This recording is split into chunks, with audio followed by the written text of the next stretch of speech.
నారా భువనేశ్వరి గారి ప్రసంగం చూస్తే స్పష్టంగా అర్థమైపోతుంది చంద్రబాబు నాయుడు పని అయిపోయిందని.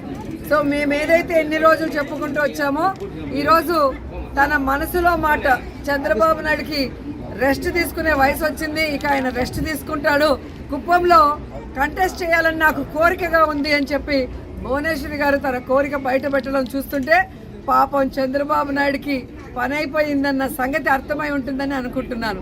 ఎందుకంటే ఈరోజు కుప్పం ప్రజలకి తాను 3 సార్లు ముఖ్యమంత్రి అయినా మంచినీళ్ళు కూడా ఇవ్వలేని పరిస్థితి. 26వ తేదీ జగన్మోహన్ రెడ్డి గారు వస్తున్నారు.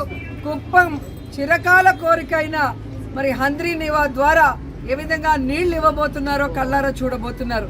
అంతేకాకుండా అక్కడ ప్రజలు కోరుకున్న విధంగా మున్సిపాలిటీని చేశాం, రెవెన్యూ డివిజన్ని చేశాం.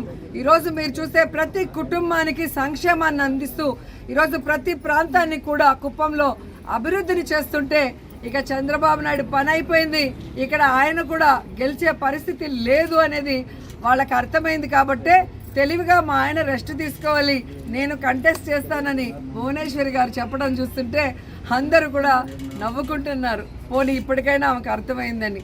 సో కుప్పం ప్రజలకే ఏమీ చేయని చంద్రబాబు నాయుడు ఈ రాష్ట్ర ప్రజలకు ఏమీ చేయడన్న సంగతి రాష్ట్ర ప్రజలకు తెలుసు. కాబట్టే కుప్పంతో సహా 2024 175కి 175 జగనన్న కొట్టబోతున్నాడు.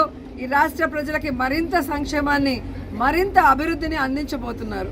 జై జగన్, జై జగన్, జై జగన్.